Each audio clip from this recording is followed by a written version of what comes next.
Please forgive the lighting. This is the workable situation we have going on right now. So this is update number... Dying. It's fine. Update. We're not done. That is one of the most beautiful lines I've ever read.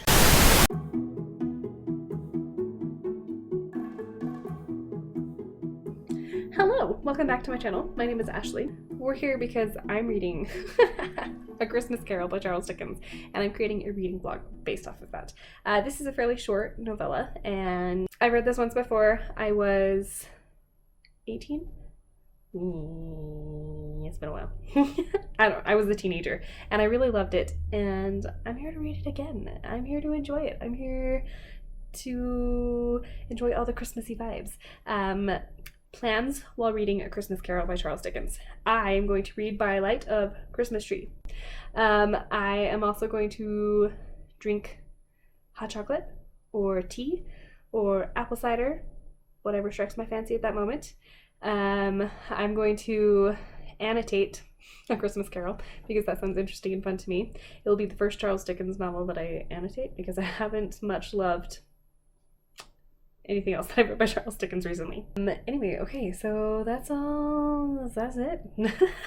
That's it. Let's get in. Let's go. Hello, welcome to the first check-in of A Christmas Carol. Please forgive the lighting. This is the workable situation we have going on right now. I am currently on stave 2, S-T-A-V-E. I'm pretty sure it's stav. It's a musical term, and I have no idea what it means. I will insert it here. I'm really interested in the fact that this is called A Christmas Carol, and each of the chapters are broken up into staves, and there's 5 of them. And I've read this before, and I tried to figure out why it was called A Christmas Carol when it has to do with ghosts. Like, Christmas haunting seems to be a better name for it, in my opinion. So maybe this time around we'll figure out what that means. Anyway, okay, so update on stave 1, chapter 1, whatever we want to call that. So first of all, I grew up watching The Muppets Christmas Carol, and they quote a lot of things from the book, the original book. And so a lot of times when the narration is going, I'm hearing Gonzo's voice in my head, which is delightful. I didn't realize it followed the book so closely, which makes me love The Muppets Christmas Carol even more. Next, this is Charles Dickens at a fine point. I've just finished reading Nickleby and Oliver Twist, his second and his third novel, and I have not enjoyed much of that reading experience, which I thought was like, oh, maybe I just actually don't like Charles Dickens. Maybe that's what this really means. But I think what that means is I don't like his earlier works. I don't appreciate them as much. But I do remember really liking some of his later novels, and Christmas Carol, I believe, was written much later. So I think I really do like his stuff. I just don't like his early works because he's pretty funny. So, like, for example, he has this whole quote where he goes off sarcastically, where he says, "Mind, I don't mean to say that I know of my own knowledge what there is particularly dead about a doornail. I might have been inclined myself to regard a coffin nail as the deadest piece of ironmongery in the trade. But the wisdom of our ancestors is in the simile, and my unhallowed hand shall not disturb it, or the country's done for. You will therefore permit me to repeat emphatically that Marley was as dead as a doornail." That's the third paragraph, and it made me crack up.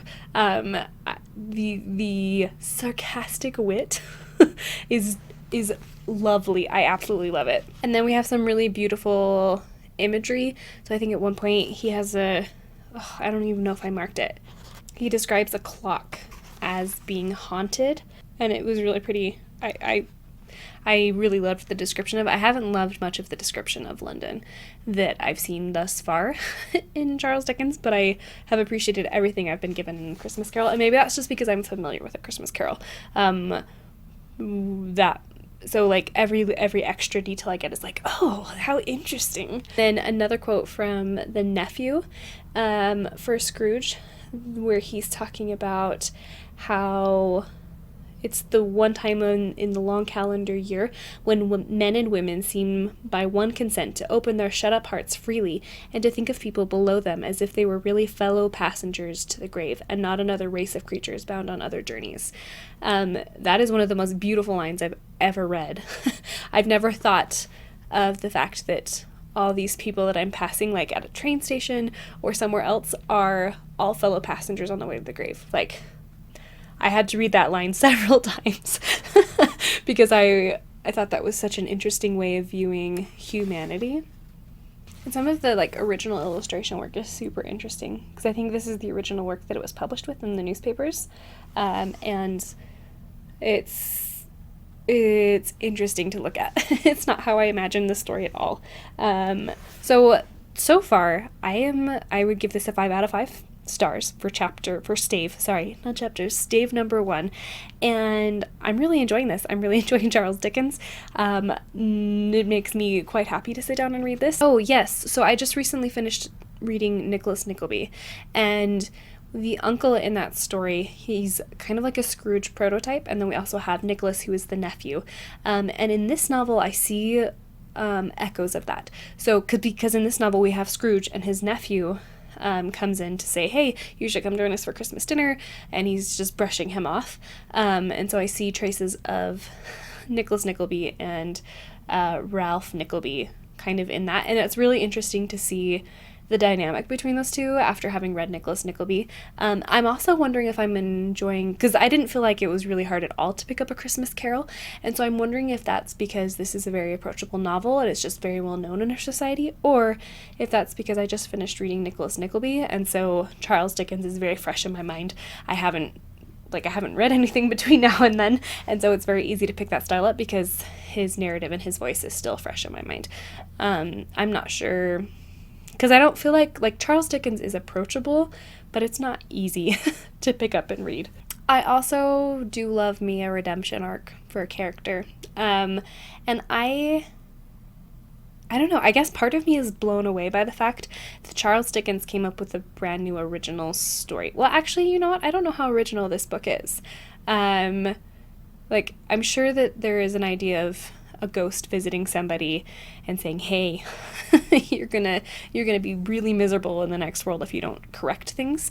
I'm sure that Charles Dickens didn't invent that story. He just made it very popular, in the sense very similar to what Shakespeare did, because Shakespeare's plays weren't necessarily original. He just did them better than anyone else. So I feel like A Christmas Carol definitely deserves that title because I think it's been done better than just about anything else.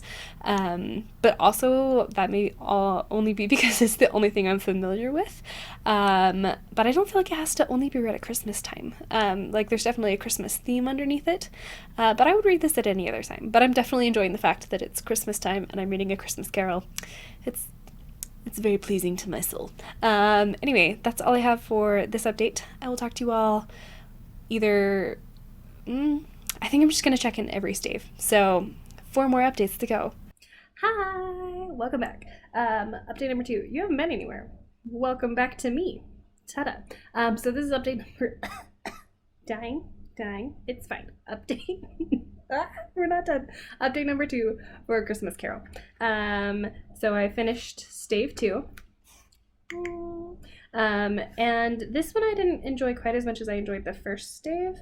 But that's maybe because I'm not as familiar with this version. So in The Muppets A Christmas Carol, the ghost is a little girl, and in this one it is different. Man, I don't even remember. It's like an old tiny old man. So the only part that I marked in stave 2 is when he's talking about his old employer, Mr. Fezziwig, and in the movie it's Fozziwig, which I like better, but Fezziwig. And the spirit kind of is like baiting him just a little bit, and he's just like, oh, he's really not that important of a guy. And Scrooge says of his old employer, he has the power to render us happy or unhappy, to make our service light or burdensome, a pleasure or a toil. Say that his power lies in words and looks, in things so slight and insignificant that it is impossible to add and count him up. What then? The happiness he gives is quite as great as if it cost a fortune. And then the spirit looks at him, and Scrooge is just like, oh, I just said that fortune was not the most important thing, which is not the way I've been living and preaching my whole life. I thought that was a really, really beautiful line, and I mean, some of these pictures are a little disturbing.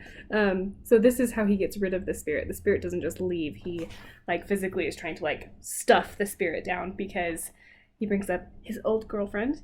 And what I thought was super interesting in the actual book, is that Scrooge proposed to a girl and then got more money, and then she accuses him of feeling bad because he's tied his fortune down to a girl who's not quite as rich, and he doesn't deny it.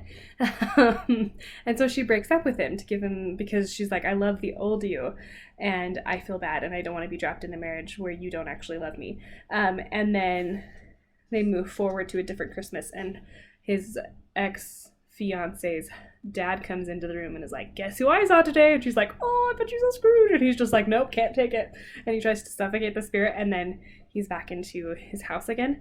And I thought that was actually really interesting, because in the movie The Muppets Christmas Carol, she just is like, you used to love me, and then they sing a song and then she leaves. But I think this is way probably more realistic, to just be like, no, I did fall in love, and then I decided to value money more, and now I wish that I had married somebody more for prospects. I don't know, maybe that just feels more Victorian-esque to me after reading Jane Austen this year, so it feels more authentic. But I don't know, that's a lot sadder of a love story than I was expecting it to be. And it, like, I've thought about it several times since I read it, and I was just like, man, that is so sad that you you fell in love and then it didn't matter. And you let her go, and she didn't feel loved enough to want to stay in that relationship. Still really loving it. I'm about to start Stave 3. And yeah, we'll see how it goes. This is possibly my favorite picture. We called him, my siblings and I, in the Muppets Christmas Carol, we called him Hagrid, the red-headed Hagrid, because he gives off that spirit and energy of Hagrid. Anyway, I'm really excited to dive into this, so here we go. Let's get into this. Okay, update number 3, Stave 3, Christmas Carol. I loved this chapter, with the red-headed Hagrid from the Christmas Muppet Carol. And there were a couple of things that I marked too. He totally describes smog, the way that I feel about smog, because sometimes Utah, Salt Lake City has the worst air in the entire world. I think it hasn't happened very often, but there have been some days when it's the worst air in the world, and I just don't love that. Anyway, so this is his description of smog. The sky was gloomy, and the shortest streets were choked up with a dingy mist, half thawed, half frozen, whose heavier particles descended in a shower of sooty atoms, as if all the chimneys in Great Britain had, by one consent, caught fire and were blazing away to their dear heart's content. There was nothing very cheerful in the climate or the town. I don't know. I read that and I was like, oh, I know exactly what you're describing. And it's a very beautiful way that you're describing smog, even though smog itself is not a beautiful thing. Okay, and so this is also the chapter where we're really introduced to Tiny Tim and Bob Cratchit, and one of the more passive-aggressive, no, it's just like outright aggressive. I don't know. So this Scrooge talks, he has that famous conversation with the spirit, and he's like, what will happen to Tiny Tim? And the spirit says, well, if nothing changes, he's going to die. And Scrooge is like, that's terrible. And the ghost says, what then? If he be like to die, he had better do it and decrease the surplus population. Scrooge hung his head to hear his own words quoted by the spirit, and was overcome with penitence and grief. And I think that's a very, I was surprised. Maybe that's just me, but some of the lines that Scrooge first says are being broken down in very vivid detail by the spirits. And it's very masterfully woven. I love it's like a very masterful thesis almost, in the sense that Charles Dickens started out with Christmas is terrible for these reasons, and then the spirits very slowly break down why Scrooge is that way and why he thinks that way and why it's wrong. And it's so satisfying to watch as the audience, and then to hear his previous words come up and to see Scrooge's reaction to them, because when we first read those words, we're like, that's terrible, why would you say that? And then to hear Scrooge, when he hears those words come back again, to be like, oh, awkward, I actually said that, and to see the change happening in him and to watch it slowly grow in him, it's very satisfying. Like, I think that's one of the reasons why this story is a classic, is because we're allowed to watch a character change, and it's very masterfully done. Bravo, Charles Dickens, bravo. This is his nephew Fred talking about Scrooge, and his wife is talking about how Scrooge is just filthy rich. And he says, well, what of it, my dear? His wealth is of no use to him. He didn't do any good with it. He doesn't make himself comfortable with it. He hasn't the satisfaction of thinking that he's ever going to benefit us with it. And I thought that was really interesting to point that out, because it's been pointed out several times that Scrooge spends all his time collecting money, and it hasn't made him happy. And that is, of course, a very classic lesson that I feel like every Disney character probably learns. But it's also a lesson that I feel like we forget a lot in life, because we forget that having things is not the thing that makes us happy. And I loved that it was pointed out. His wealth is of no use to him. I love that line. I think that's a really interesting, that's one that I want to ponder and think about, especially in the rampant age of consumerism and Black Friday and Christmas that's coming up, of what are the things that really honestly would contribute to my happiness and not just be filler and fluff in my life. Anyway, I love the Ghost of Christmas Present. There's a ton of scenes in here that I don't remember reading. Like, they go to a boat, they go to an island. All of these maybe more hardened men are excited about Christmas, and they're humming Christmas carols underneath their breath, and they're talking to their friends about Christmases they've had in the past. And I don't know, it made me feel so romantic towards this time of year, which I think is interesting, because I don't know that other countries and other cultures experience, like, obviously if they don't celebrate Christmas, they don't necessarily have a Christmas time. But I wonder how much of that feeling of coziness around a holiday transfers from culture to culture. Like, if it's not the ghost of Christmas past, present, and future, would it maybe be the ghost of Ramadan past, present, and future? Like, could this story be taken and moved to a different culture and with a different holiday, and you would still feel the same vibes if you were a native and you'd grown up your whole life with that culture and that holiday? And I feel like it would, but also I don't have a whole ton of experience with that. So I don't know, but I love the idea that there is a time of year that we celebrate and we put aside grievances and focus on being excited and happy. That's a really interesting concept that we've created for ourselves as human beings, because we don't do that very often in any other place in our society, I guess. So I don't know, it's super interesting. Anyway, now we're moving on to the ghost of Christmas doom, Christmas future. I don't know, this is so interesting. There were a lot of really good literary choices that have been made here.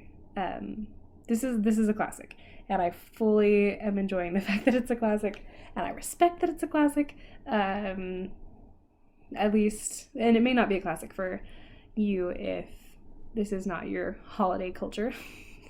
If you have a different holiday that you tend to celebrate every year. But for me, having been fully engrossed in Christmas my entire life, I love this. Which makes me wonder, I should look up books about other holidays. Like, I'm sure that exists in other pieces of classic literature, different holidays, and I think it'd be really interesting to read about that and be immersed. Like, what is the Christmas Carol equivalent in China or Latin America or Africa? Like, there has to be equivalents to that. I should do research into that and see if I can find that. We'll move on and read chapter 4 and possibly chapter 5. We might not do an update for those separately, because chapter stave 5 is like 3 pages long, so we might just read the whole thing and then do an update at the end. Anyway, yeah, that's all. Talk to you in a second. Okay, update number 4 for stave 4 and 5. So I think the last of the spirits, the ghost of future, I was about to say the ghost of future present. The ghost of the future is probably my favorite chapter, stave, whatever. I thought this description was really interesting. It doesn't really make sense to me, but it said that the spirit, well, so let's just read it. For in the very air through which the spirit moved, it seemed to scatter gloom and mystery. And I was like, what does it look like to scatter gloom? Like, I feel like when I think of the word scatter, it's usually got a really happy connotation, like scatter sunshine or scatter glitter or scatter confetti. And like the thought of a spirit hopping down the road, like tossing gloom and doom and misery out of its little basket, like that struck me as really funny. I don't know that that's the intent that it's supposed to have, but like scattering gloom, that just doesn't make a lot of sense to me. But that might just be the product of the century I live in. Maybe nobody in Charles Dickens' century would have given that a second glance. What's also interesting in these chapters is that Scrooge is no longer kicking and screaming. Like, we've come to the full conclusion of his character change. He is the one making all of the connections. He's the one asking all of the questions now. He's begging for answers, and the spirit is no longer providing the answers, which I think is really interesting. I thought that was a really interesting choice, to have the spirit no longer providing answers anymore. And all the answers have to come from Scrooge, because in the future, the answers do have to come from him and his behavior and how that works out now, which that's great. That's just a really lovely piece of, like, that was just really well thought out.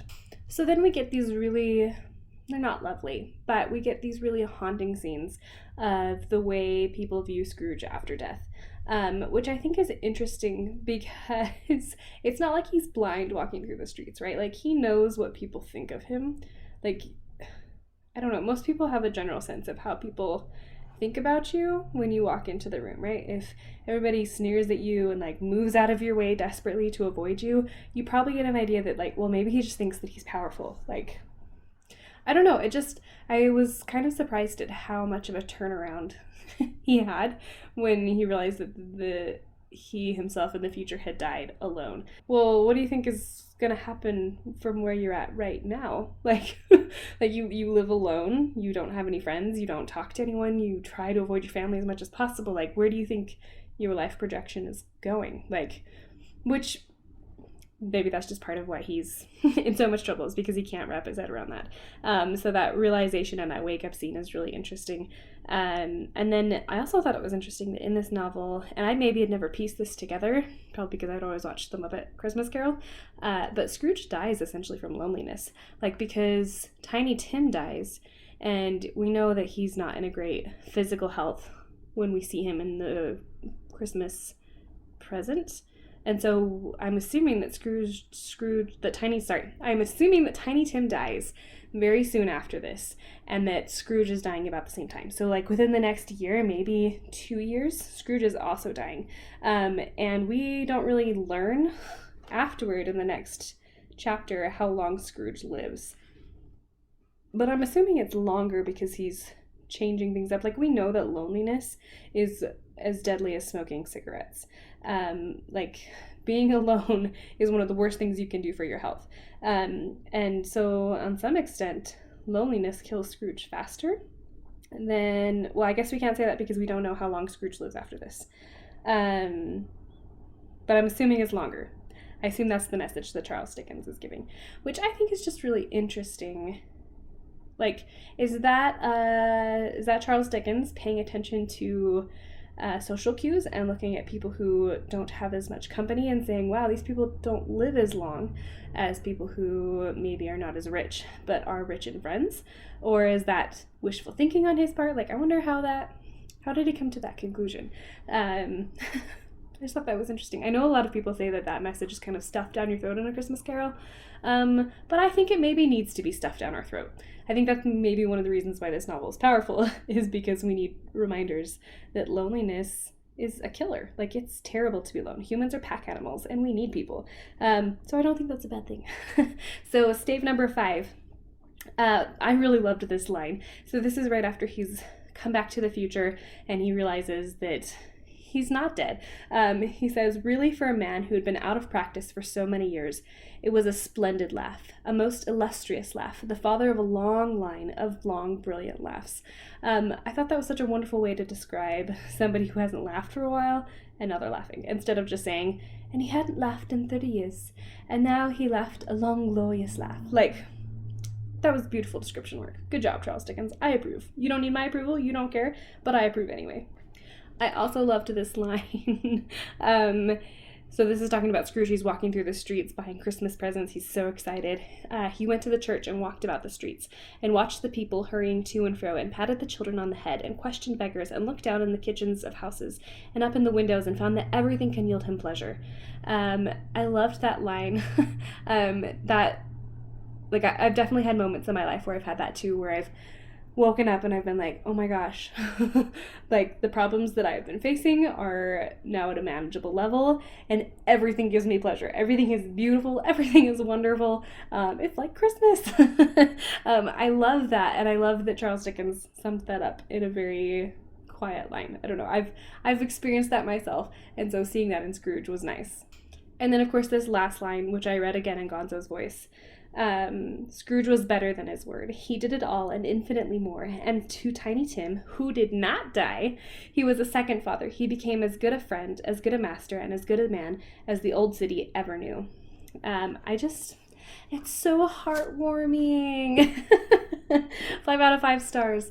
One thing that I thought was interesting when I was doing research on this novel is how much this novel does not address the wrongs and the consequences of Scrooge's actions. Because, yes, this is a very happy-go-lucky novel. We're ecstatic that he has changed his life. Bob Cratchit obviously is really excited about the whole thing. But there have been a lot of people that he's hurt on his way to this point, right? Because he's had years to spend time hurting people and demanding money and getting in the way of people's happiness, and he's kind of been a really rotten person. And I don't think it's fair to expect that everybody just be like, oh, you've changed your mind and you've had a deathbed repentance, okay, let's be friends now. I don't think that would have happened. I'm pretty sure Richard Paul Evans has a book on this idea.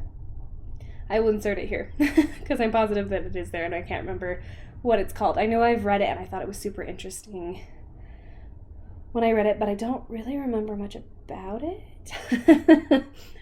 Just that it focused more on the consequences of a Scrooge-like character, which meant it wasn't quite as satisfying as A Christmas Carol, because I think we would all like to find ourselves in Scrooge's position where we are like, oh, I made a mistake. Haha, my bad. Now it's Christmas and everyone's going to forgive me and it's going to be totally fine. I think that's the world we'd like to live in when it comes to correcting ourselves and making ourselves better. But that's not really a reflection of reality. In reality, we hurt people and there's nothing we can do to change that. We make mistakes, and as bad and as sorry as we feel about that, we don't get the chance to go in and do that. When someone tells us that we've hurt them, we don't get to decide that that's not true. So on one hand, I really love this story, but that question of consequences really bothers me.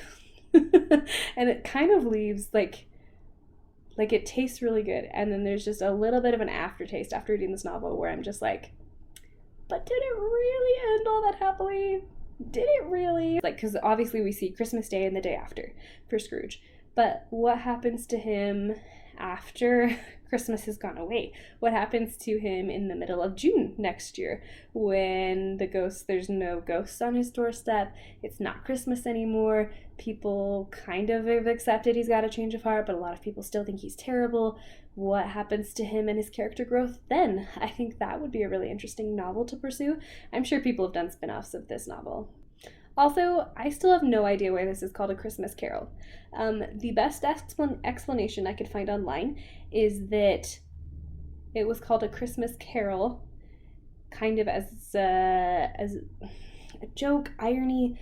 It was essentially the idea that we're starting off this Christmas Carol and it starts off with this terrible old man and ghosts. So it's not your standard, it's not your mama's Christmas tale, and that's why it was it was called A Christmas Carol. That's really all I got. Other people had suggested that it was called this because Charles Dickens was hoping that this would be like A Christmas Carol and people would just sing it and repeat the story over and over again. That seems awful convenient to me, considering the status that it holds in a lot of modern, Christianized, well, America, in America and probably England too, I'm guessing, I don't know, but it holds quite a place of honor around Christmas time. So that just seems like a real awful, convenient description of that. I personally don't agree with either of those, but I don't know what the actual answer is. So I don't know why it's called A Christmas Carol. I still don't know. Because there's not a theme of music anywhere in the novel other than that it's called Stave and A Christmas Carol. Like, I don't know. I have no idea. So with that's my Christmas reading.